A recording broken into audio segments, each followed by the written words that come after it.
Every season, the NHL playoffs prove that you need a brick wall goaltender, nasty defensemen, and forwards that can score in bunches. And despite being mired at the bottom of the NHL standings the past few years, the Anaheim Ducks have all three. So today I'm going to tell you which three Anaheim Ducks are going to be the most coveted at this year's NHL trading deadline. Hey everybody, welcome in to Clearing the Benches, your one-stop shop for hockey content. If you go ahead and hit your subscribe button right now, you'll be sure to be in on all of our future videos. Well, you know that the Ducks have been picking very high in the draft the past few seasons, and for about the last 5 or 6 years, they've had a really rough time getting anything going momentum-wise.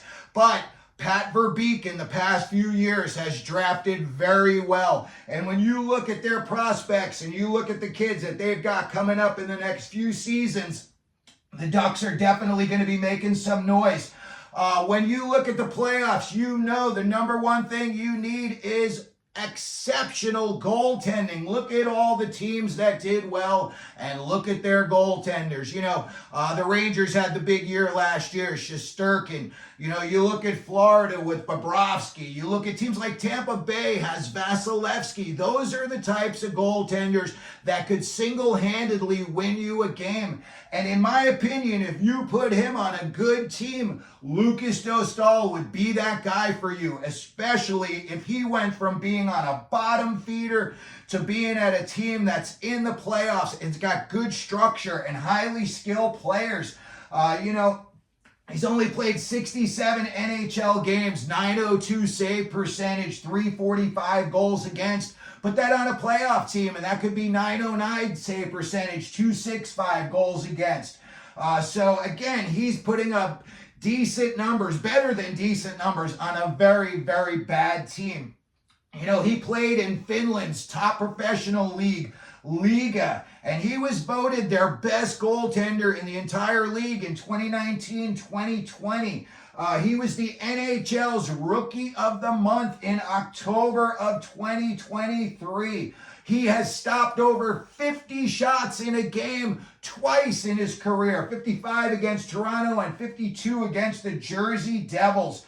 Last year, he played in 44 games for the Ducks. And I'll say one thing, this kid is calm.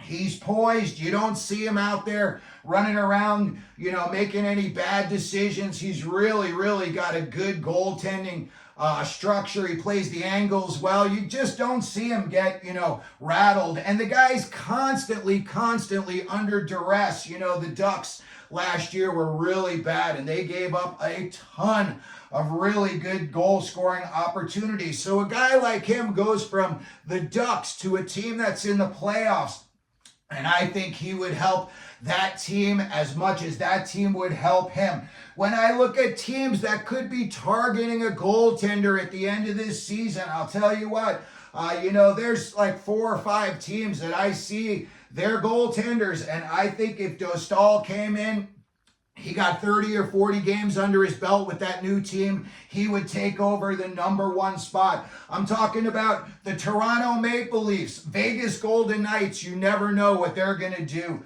The Jersey Devils, I know they just bought in Markstrom, but he's 34 years old and he's had some injuries. So if you were to bring in a guy like Dostal, and you could maybe make it so Markstrom played 50 games, Dostal played 30 games, I think that would do wonders for a team like the Devils in the playoffs. And the Detroit Red Wings, you know, their goaltending last year wasn't the greatest. And I could see if they were in a playoff push down the stretch and they thought, you know, Patrick Kane is in Stanley Cup or bust mode, they're going to want to do everything possible to make that happen. So again, I see teams like, you know, Toronto, Vegas, Jersey, Detroit, you know, depending on what happens in Boston, you never know what's going to go down with this Allmark contract situation. You know, maybe, I hate to say, maybe they decide they've had enough and they just move off from him as well. So they would be gone from the 2 goaltenders. They'd probably get, you know, a decent haul for him. But again, a guy like Dostal, to me, he could go into Boston and he could do everything that those goaltenders have done for them. So I think Lucas Dostal probably is going to be a name you're going to be hearing a lot of second half of the season, especially, if he just pulls in the numbers that he's been pulling in so far in his career. The second guy on my list, and now we've got a good goaltender, you got to build out from the back end, and I would talk about Radko Gudas. I think this guy is the prototypical playoff defenseman.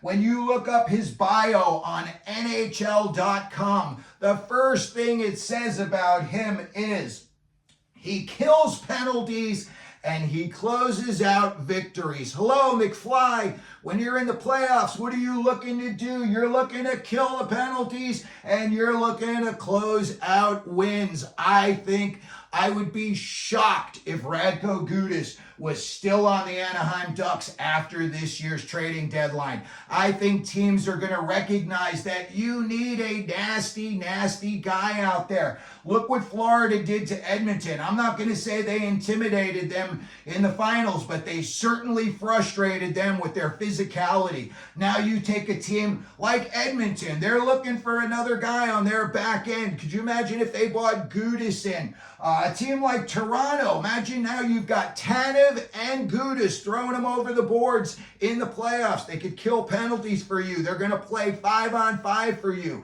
I would be shocked if a guy like Radko Gudas is still in Anaheim at the end of this season. When you look at what he does, he hits, he intimidates, he plays smart. The guy never backs down. He's never afraid of anybody.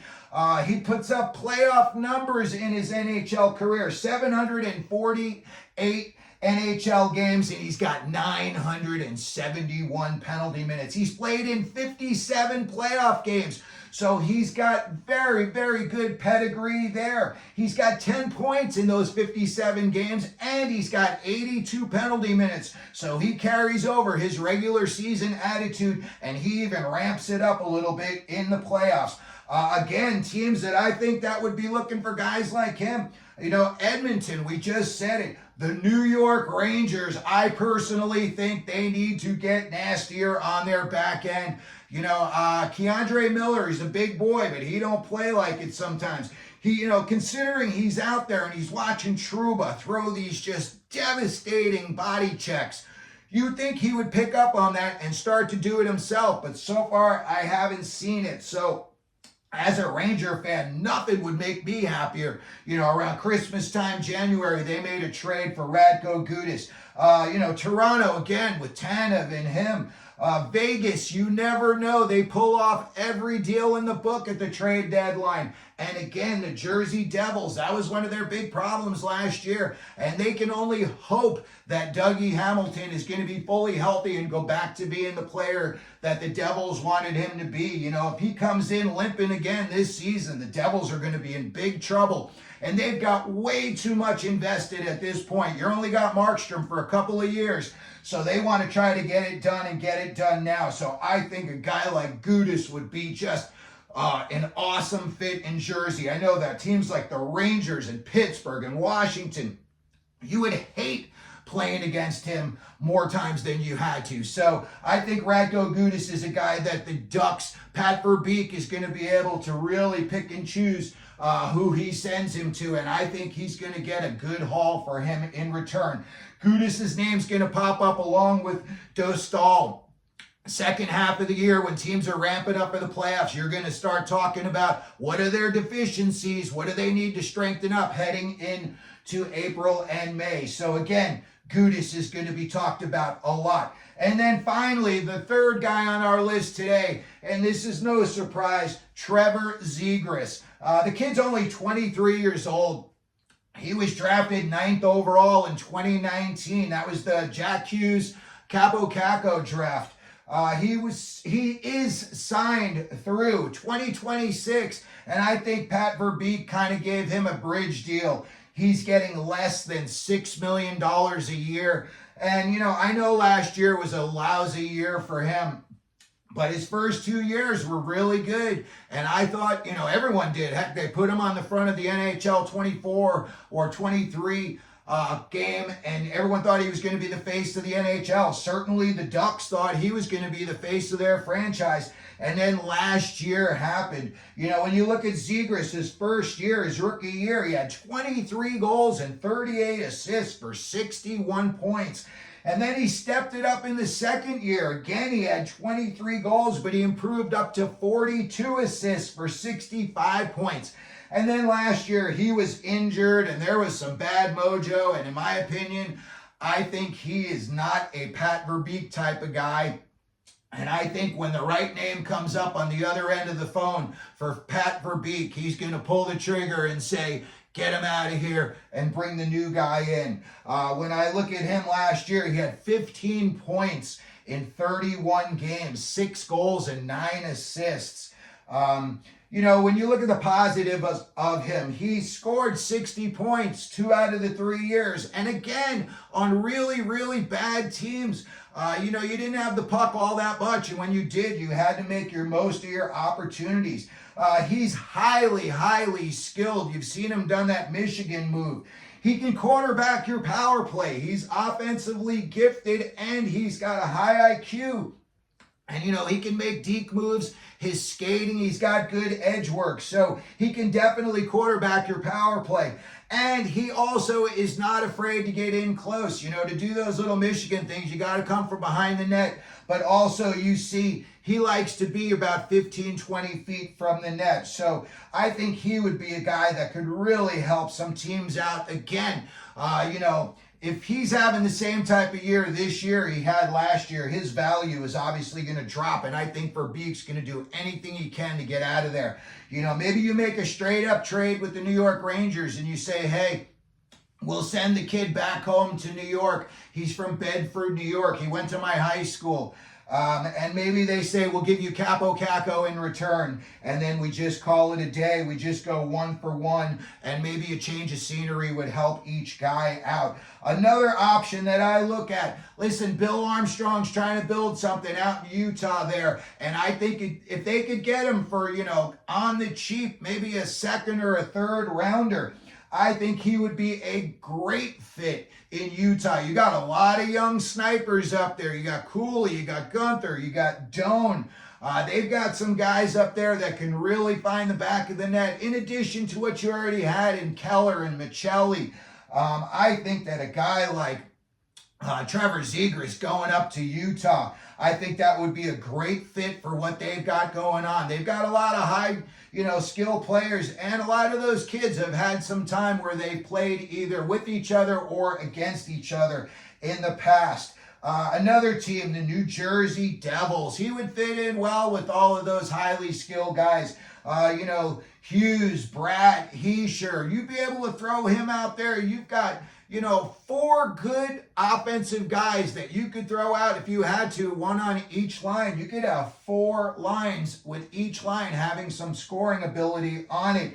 Usually you get down to the 4th line and it's just, you know, don't get scored on, give the Stars a chance to catch their breath, and then they're going back over the board. So again, I think the Devils would be a great fit for him. Send him, you know, close to home. He'd be 45 minutes from where he grew up.